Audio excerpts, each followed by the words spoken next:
commentary by Chris Glauber. Thank you. How about that? You are so professional, Diane G. Mm-hmm. All right. Oh, you know, I hate that everyone talked about this, but we're going to talk about it in our own special way because we can get away with it.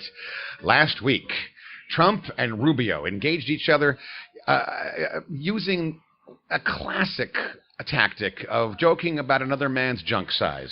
Yes, many of their fellow party members took to the corporate-owned media to criticize their behavior. They said it was juvenile, a new low in politics, and of course, they used the obvious analogy that it was hitting below the belt. But here, on the Laugh in Your Face radio show, we are not shocked by these events. Quite the contrary. We feel that this is the typical low-life behavior we've come to expect from the Republican reality show debate. Here, we are genuinely disappointed in how it was done so poorly. Yes. Just poorly. Our show is cast by 4 professional comedy writers and performers. I myself have been writing for performers and politicians for decades, and sadly, I was disappointed in the lack of timing, execution, creativity in their attempted humor. These men can afford the best writers in the business and can do better than one-liners and tired premise hackery. Yes. Now, just let's go over what happened. Rubio started the open mic night roasting by saying Trump is a big man but has surprisingly small hands. And you know what they say about men with small hands, don't you? That was it. He delivered it like the Rubio Roboto that he is, and it was an embarrassment to crotch-related humor, seriously. He could have made it more personal with multiple punchlines that made a damaging political point about Trump's economic policies. Here's an example. You know, Trump has small hands. I thought that I was debating a T-Rex there for a moment. You know, the T-Rex's arms were so small that he couldn't wash or touch himself. That probably explains why Donald's so cranky and he yells all the time. And I'm afraid that if he becomes president, he might make us all extinct. See? You made a political point, you got 2 or 3 punchlines in there. Or how about this? Or if you're really committed to making the obvious phallic joke, okay, fine, try this one. You know, they say men who build tall skyscrapers are trying to compensate for something. If Donald tries to run America like Trump Towers, it'll be a colossal, tacky eyesore and a monument to his ego. And worst of all, the average American won't afford to stay here. See? So much better. So much. See? There you go. And multiple points made on multiple issues with multiple laugh lines, and you still point out that Donald has a small one. It's all done. It's all in one package. Now, as bad as it was, Rubio's attack on his hands, Trump's rebuttal, was also lacking. During the debate, he said, I'll clear my throat for this one. He said, Rubio made comments about the size of my hands. I just want to say, everything's fine in that department. That was it. Wow. That was it. Sweet comeback. There you go. Not only was it not funny, it was so weak that now everyone is pretty sure he's lacking in size. No, Donald, no. Instead, tap into that homophobic base of the Republican Party that is your core demographic.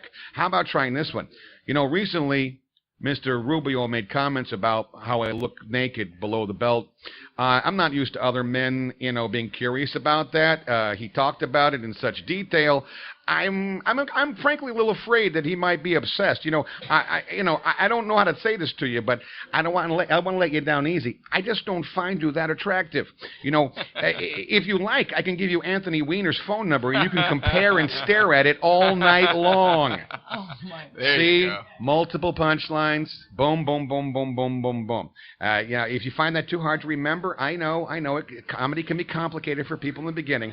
Try this one. It's more direct and it's more to the point. If you really wanted to do it really simple, how about this? Rubio's made comments about my virility. I just want to say to you, I don't know what the average is, but my poll numbers have always been larger than yours. See, simple, direct. No, I hate one-liners, but you can also, back it up with, I know you're going to be thirsty, so I can get you a little baby sippy cup during the, so you can drink during the whole thing there. While we're doing that. Yeah, because he likes to call him a little boy, he likes to call him little baby while he's up there next to him. That, and he's never used the sippy cup reference, which would be hilarious if he ever decided to use it. Now, listen, all I ask, gentlemen, please stop ruining the American classic form of humor about a man's size. Seriously, it's a staple for stand-up comics in clubs all over America, and you're really giving it a bad name. It's a proud part of our American culture. In the future, leave comedy to the comics, and in turn, we're leaving screwing up the country to the short-sighted politicians. That's my comment. Send us yours to laughinyourfaceradio.com. All right. Oh, by the way, if you want one more punchline for that final one, I got one. Do it. I'm sure my hand will be big enough when it's on the Bible and I'm being sworn in as your next president of the United States. Oh! That would be the one. That would be the closer. Thank you for listening to the Laugh in Your Face radio show. We're proud to bring you great comedy and commentary every week, and your support helps make this show possible. There's a simple thing you can do, and it doesn't cost you a thing. When you shop on Amazon.com, just click on our Amazon link at laughinyourfaceradio.com first, and it helps support the show. You can bookmark us to make it easier every time you shop at Amazon.